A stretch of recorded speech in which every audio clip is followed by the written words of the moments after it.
अध्याय 3 भाग 2। इसके विवरणात्मक अंश का उपयोग वेदोत्तर काल के संदर्भ में किया जा सकता है और उपदेशात्मक अंश का सामान्यतः मौर्योत्तर काल और गुप्त काल के संदर्भ में। इसी प्रकार वाल्मीकि रामायण में मूलतः 6000 श्लोक थे, जो बढ़कर 12000 श्लोक हो गए और अंततः 24000 श्लोक। यद्यपि यह महाकाव्य महाभारत की अपेक्षा अधिक ठोस है, तथापि इसमें भी कुछ ऐसे उपदेशात्मक भाग हैं जो बाद में जोड़ दिए गए हैं। इसकी रचना संभवतः ईसा पूर्व 5वीं सदी में शुरू हुई।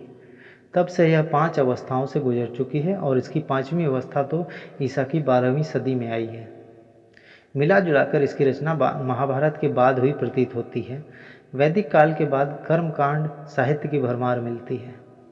राजाओं के द्वारा और 3 उच्च वर्णों के धनाढ्य पुरुषों द्वारा अनुष्ठेय सार्वजनिक यज्ञों के विधि विधान स्रोत सूत्रों में दिए गए हैं और इन्हीं में राज्याभिषेक के कई आडंबरपूर्ण अनुष्ठान भी वर्णित हैं।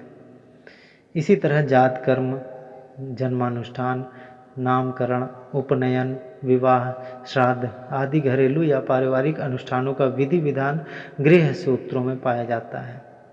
श्रौत सूत्र और गृह सूत्र दोनों ईसा पूर्व 600 से 300 के आसपास के हैं। यहाँ शुल्ब सूत्र का भी उल्लेखनीय है, जिनमें यज्ञ वेदी के निर्माण के लिए विविध प्रकार के मापों का विधान है। ज्यामिति और गणित का अध्ययन वहीं से आरंभ होता है। जैनों और बौद्धों के धार्मिक ग्रंथों में ऐतिहासिक व्यक्तियों और घटनाओं का उल्लेख मिलता है। प्राचीनतम बौद्ध ग्रंथ पाली भाषा में लिखे गए हैं। यह भाषा मगध यानी दक्षिण बिहार में बोली जाती थी। इन ग्रंथों को अंततः संकलित तो किया गया श्रीलंका में ईसा पूर्व 2री सदी में, पर इनके धर्म शिक्षात्मक अंश बुद्ध के समय की स्थिति बताते हैं। इन ग्रंथों में हमें न केवल बुद्ध के जीवन के बारे में बल्कि उनके समय के मगध, उत्तर बिहार और पूर्वी उत्तर प्रदेश के कई शासकों के बारे में भी जानकारी मिलती है। बौद्धों के धार्मिकेतर साहित्य में सबसे महत्वपूर्ण और रोचक हैं गौतम बुद्ध के पूर्व जन्मों की कथाएं। ऐसा विश्वास था कि गौतम के रूप में जन्म लेने से पहले बुद्ध 550 से भी अधिक पूर्व जन्मों से गुजरे थे और इनमें से कई जन्मों में उन्होंने पशु के जीवन पाए थे। पूर्व जन्मों की वे कथाएं जातक कहलाती हैं और प्रत्येक जातक कथा एक प्रकार की लोक कथा है। ये जातक ईसा पूर्व 5वीं सदी से 2री सदी ईस्वी सन तक की सामाजिक और आर्थिक स्थिति पर बहुमूल्य प्रकाश डालते हैं। प्रसंगवश ये कथाएं बुद्धकालीन राजनीतिक घटनाओं की भी जानकारी देती हैं। जैन ग्रंथों की रचना प्राकृत भाषा में हुई थी। ईसा की 6ठी सदी में गुजरात के वल्लभी नगर में इन्हें अंतिम रूप से संकलित किया गया था। फिर भी इन ग्रंथों में ऐसे अनेक अंश हैं जिनके आधार पर हमें महावीर कालीन बिहार और पूर्वी उत्तर प्रदेश के राजनीतिक इतिहास के पुनर्निर्माण में सहायता मिलती है। जैन ग्रंथों में व्यापार और व्यापारियों के उल्लेख बार बार मिलते हैं। लौकिक साहित्य भी प्रचुर मात्रा में उपलब्ध है। विधि ग्रंथों को उसी कोटि में रखा जा सकता है। उन ग्रंथों में धर्मसूत्र, स्मृतियाँ और टीकाएँ पड़ती हैं और इन तीनों को मिलाकर धर्मशास्त्र कहा जाता है।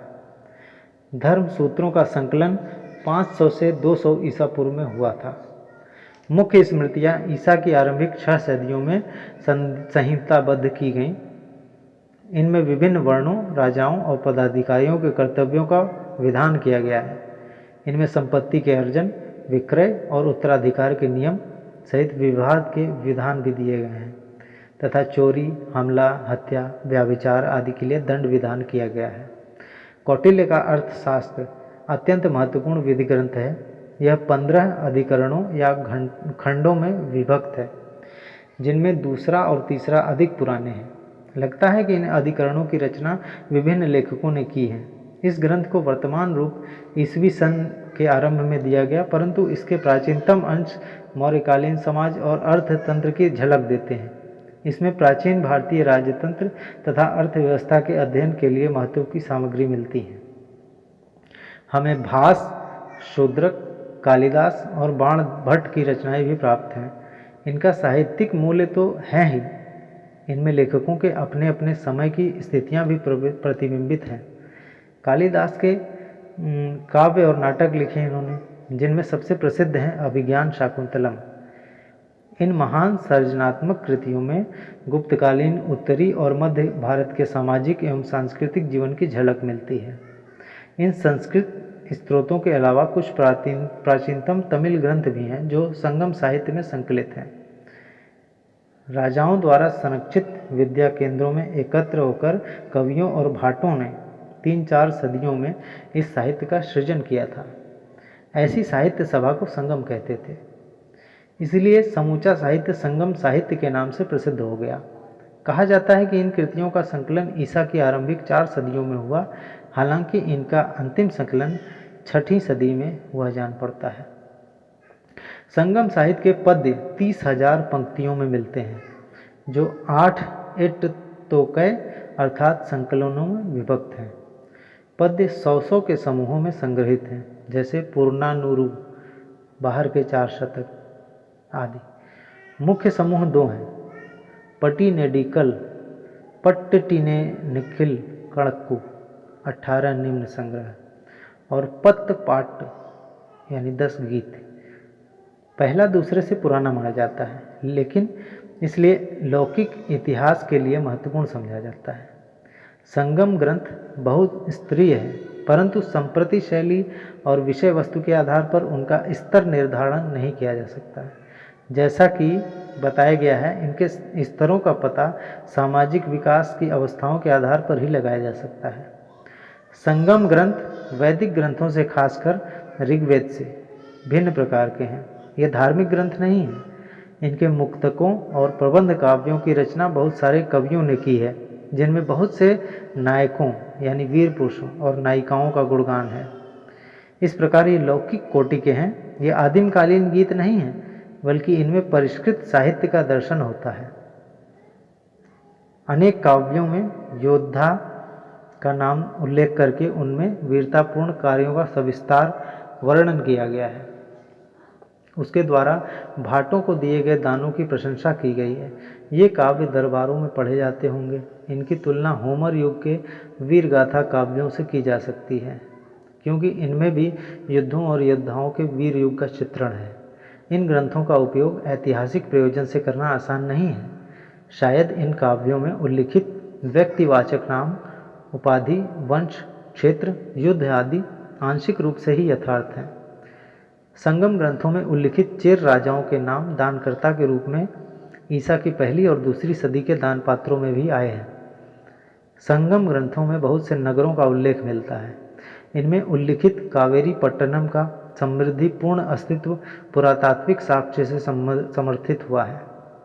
इनमें यह भी बताया गया है कि यवन लोग अपने अपने पोतों पर आते, सोना देकर गोल मिर्च खरीदते और स्थानीय लोगों को सुरा और दासियां पहुंचाते थे। यह व्यापार हम केवल लैटिन और ग्रीक लेखों से ही नहीं, बल्कि पुरातात्विक साक्ष्यों से भी जानते हैं।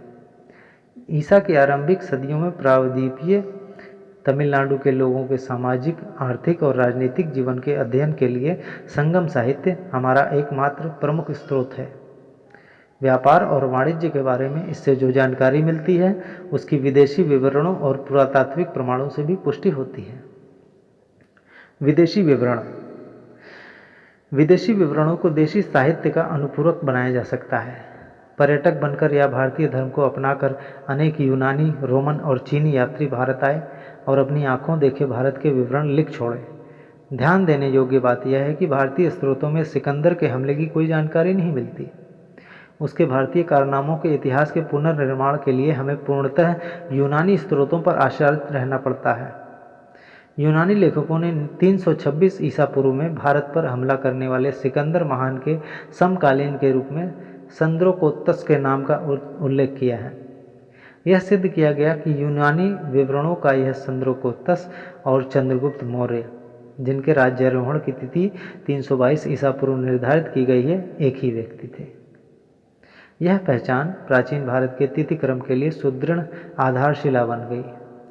चंद्रगुप्त मौर्य के दरबार में दूत बनकर आए मेगास्थनीज की इंडिका उन उद्धरणों के रूप में ही सुरक्षित है जो अनेक प्रख्यात लेखकों की रचनाओं में आए हैं। इन उद्धरणों को एक साथ मिलाकर पढ़ने पर न केवल मौर्य शासन व्यवस्था के बारे में ही, बल्कि मौर्यकालीन सामाजिक वर्गों और आर्थिक क्रियाकलापों के बारे में भी मूल्यवान जानकारी मिलती है। इंडिका आंखें मूंदकर मान ली गई या अतिरंजित बातों से मुक्त नहीं है, पर ऐसी बातें जो अन्यान्य प्राचीन विवरणों में भी पाई जाती हैं।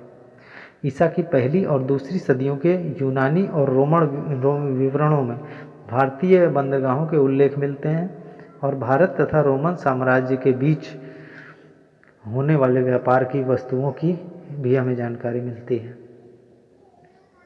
यूनानी भाषा में लिखी गई पेरिप्लस ऑफ द एरिथ्रियन सी और टॉलेमी की ज्योग्राफी नामक पुस्तकों में भी प्राचीन भूगोल और वाणिज्य के अध्ययन के लिए प्रचुर महत्वपूर्ण सामग्री मिलती है। इनमें पहली पुस्तक 80 और 115 ईस्वी के बीच किसी समय किसी अज्ञात लेखक ने लिखी, जिसने लाल सागर और फारस की खाड़ी और हिंद महासागर में होने वाले रोमन व्यापार का वृत्तांत दिया है। दूसरी पुस्तक 150 ईस्वी के आसपास की मानी जाती है। प्लिनी की नेचुरलिस हिस्टोरिका ईसा की पहली सदी की है। यह लैटिन भाषा में है और हमें भारत और इटली के बीच होने वाले व्यापार की जानकारी देती है। चीनी पर्यटकों में प्रमुख हैं फाहियान और ह्वेनसांग। दोनों बौद्ध थे और बौद्ध तीर्थों का दर्शन करने तथा बौद्ध धर्मों का अध्ययन करने भारत आए थे। फाहियान ईसा की 5वीं सदी के प्रारंभ में आया था और ह्वेनसांग 7वीं सदी के दूसरे चतुर्थांश में। फाहियान ने गुप्तकालीन भारत की सामाजिक, धार्मिक और आर्थिक स्थिति पर प्रकाश डाला है, तो ह्वेनसांग ने इसी प्रकार की जानकारी हर्षकालीन भारत के बारे में दी है। ऐतिहासिक दृष्टि। प्राचीन भारतीयों पर आरोप लगाया गया कि उनमें ऐतिहासिक दृष्टि का अभाव था। यह तो स्पष्ट है कि उन्होंने वैसा इतिहास नहीं लिखा जैसा आजकल लिखा जाता है और न वैसा ही लिखा जैसा यूनानियों ने लिखा है। फिर भी हमें पुराणों में एक प्रकार का इतिहास अवश्य मिलता है। पुराणों की संख्या 18 है। 18 पारंपरिक पद हैं। विषय वस्तु की दृष्टि से पुराण विश्वकोश जैसे हैं, पर इनमें गुप्त काल के आरंभ तक का राजवंशीय इतिहास आया है। इनमें घटना के स्थलों का उल्लेख है और कभी कभी घटना के कारणों और परिणामों का विवेचन भी किया गया है, परंतु यथार्थ में ये घटनाएं विवरण लिखे जाने के काफ़ी पहले हो चुकी थी। इन पुराणों के लेखक परिवर्तन की धारणा से अनभिज्ञ नहीं थे, जो इतिहास का सार तत्व होती हैं। पुराणों में 4 युग बताए गए हैं: कृत, त्रेता, द्वापर और कली। इनमें हर युग अपने पिछले युग से घटिया बताया गया है और कहा गया है कि एक युग के बाद जब दूसरा युग आरंभ होता है तब नैतिक मूल्यों और सामाजिक मानदंडों का अधःपतन होता है। काल और स्थान, जो इतिहास के महत्वपूर्ण तत्व हैं, उसका महत्व इनमें बताया गया है। कई प्रकार के संवत जिनके निर्देश के साथ घटनाएं अभिलिखित होती थीं, प्राचीन भारत में ही शुरू हुए। विक्रम संवत का आरंभ 57 ईसा पूर्व में हुआ, शक संवत का 78 ईस्वी में और गुप्त संवत का 319 ईस्वी में। उत्कीर्ण अभिलेखों में घटनाओं का उल्लेख काल और स्थान के संदर्भ के साथ किया गया है। तीसरी सदी ईसा पूर्व के दौरान अशोक के शिलालेखों में काफ़ी ऐतिहासिक दृष्टि लक्षित होती है। अशोक ने 37 वर्ष राज किया। उनके शिलालेखों में उनके राज्यकाल के 8वें से लेकर 27वें वर्ष तक की घटनाएं वर्णित हैं। अभी तक उनके जो शिलालेख मिले हैं उनसे उनके राज्यकाल के केवल 9 वर्षों की घटनाओं का पता चलता है। भविष्य में और अभिलेखों के मिलने पर उनके राज्यकाल के शेष वर्षों की घटनाओं का भी पता चल सकता है। इसी तरह ईसा की पहली सदी में कलिंग के खारवेल ने हाथी गुम्फा अभिलेख में अपने जीवन की बहुत सी घटनाओं का जिक्र वर्षवार किया है। भारत के लोगों ने जीवन चरित्रात्मक रचनाओं में ऐतिहासिक दृष्टि का अच्छा परिचय दिया है। इसका सुंदर उदाहरण है हर्षचरित, जिसकी रचना बाण भट्ट ने ईसा की 7वीं सदी में की। यह लगभग जीवन चरित के ढंग का गद्य काव्य है और अलंकारों से इतना जटिल है कि परवर्ती नकलचियों को निराश होना पड़ा। इसमें हर्षवर्धन के आरंभिक जीवन का वृत्तांत है। अतियुक्तियों की भरमार के होते हुए भी यह हर्ष के दरबार की चहल पहल और अपने युग के सामाजिक और धार्मिक जीवन का विलक्षण आभास देता है। बाद में कई और भी चरित लिखे गए। संध्याकार नंदी के रामचरित 12वीं सदी में बताया गया है कि कैवर्त जाति के किसानों और पाल वंश के राजा रामपाल के बीच किस तरह लड़ाई हुई और किस तरह रामपाल विजयी हुए। विल्हड़ के विक्रमांक देवचरित में कल्याण के चालुक्य राजा विक्रमादित्य पंचम 1076 से 1127 के पराक्रमों का वृत्तांत है। 12वीं से 13वीं सदी में गुजरात में तो कई सेठों के भी चरित लिखे गए हैं।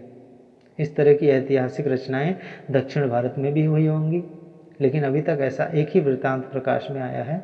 इसका नाम है मूषिक वंश। इसकी रचना अतुल ने 11वीं सदी में की। इसमें मूशिक राजवंश का वृत्तांत है, जिसका शासन उत्तरी केरल में था। परंतु आरंभिक ऐतिहासिक लेखन का सबसे अच्छा उदाहरण है राजतरंगिणी, जिसकी रचना कल्लड़ ने 12वीं शताब्दी में की।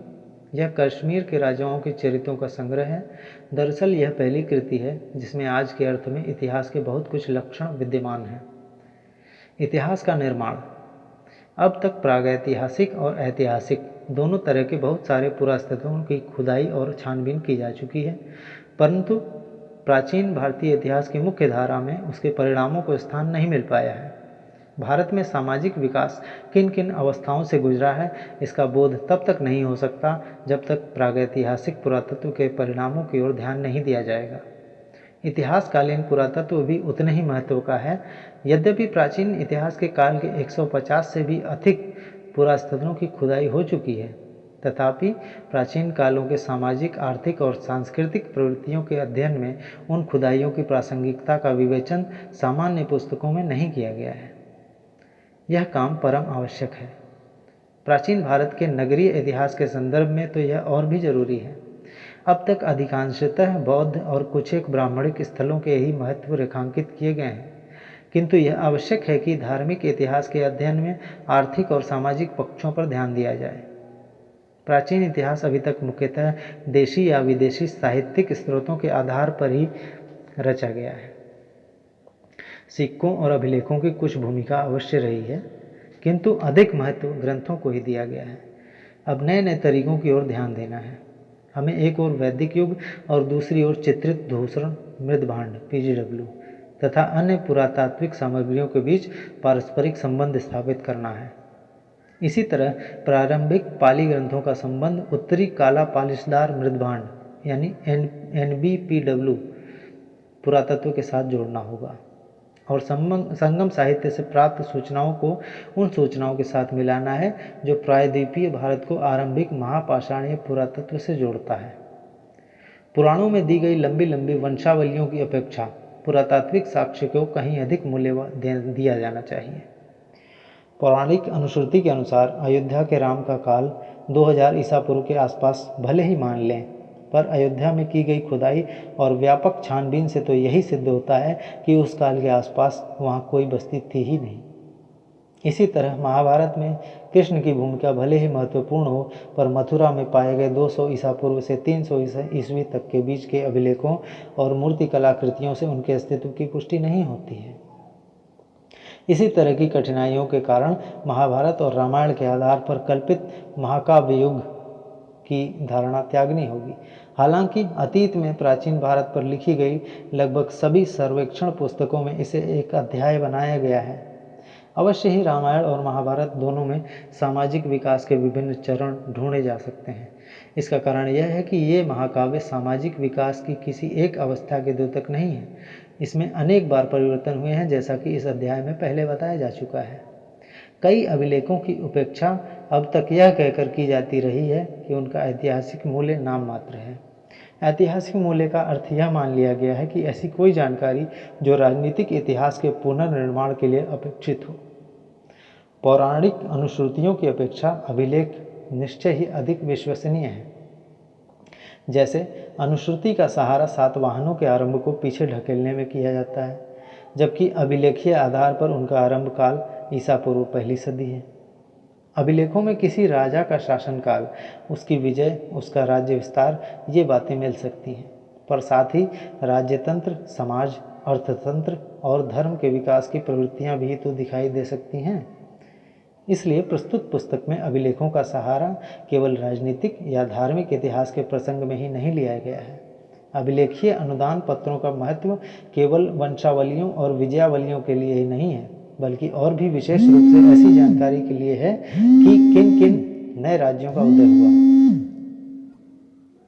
अभिलेखीय अनुदान पत्रों का महत्व केवल वंशावलियों और विजयावलियों के लिए ही नहीं है, बल्कि और भी विशेष रूप से ऐसी जानकारी के लिए है कि किन किन नए राज्यों का उदय हुआ और सामाजिक तथा भूमि व्यवस्था में विशेषतः गुप्तोत्तर काल में क्या क्या परिवर्तन हुए हैं।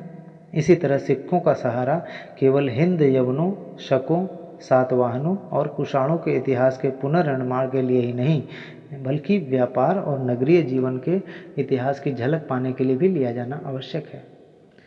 सारांश यह है कि इतिहास निर्माण के लिए ग्रंथों, सिक्कों, अभिलेखों, पुरातत्व आदि से निकली सारी सामग्री का ध्यान से संकलन होना परम आवश्यक है। बताया जा चुका है कि इसमें विभिन्न स्रोतों के अपेक्षित महत्व की समस्या खड़ी होती है, जैसे सिक्के, अभिलेख और पुरातत्व उन मिथक से अधिक मूल्यवान हैं जो हमें रामायण, महाभारत और पुराणों में मिलते हैं। पौराणिक मिथक प्रचलित मानकों का समर्थन करते हैं, लोकाचार को वैध बताते हैं और जातियों या अन्य सामाजिक वर्गों में संगठित लोगों के विशेषाधिकारों और अपात्रताओं को न्यायोचित ठहराते हैं, परंतु उनमें वर्णित घटनाओं को यूं ही सही नहीं मान लिया जाता। अतीत के प्रचलनों की व्याख्या उनके वर्तमान अवशेषों से या आदिम जनों के अध्ययन से प्राप्त अंतर्दृष्टि से भी की जा सकती है। कोई भी ठोस ऐतिहासिक पुनर्निर्माण अन्य प्राचीन समाजों में होने वाली हलचल से आंखें नहीं मूंद सकता। तुलनात्मक दृष्टि को अपनाने से प्राचीन भारत में पाई जाने वाली किसी बात को विरल या अभूतपूर्व मान लेने का दुराग्रह दूर हो सकता है और अध्येताओं को ऐसी प्रवृत्तियां भी दिखाई दे सकती हैं जो अन्य देशों के प्राचीन समाजों की प्रवृत्तियों से मिलती जुलती हों।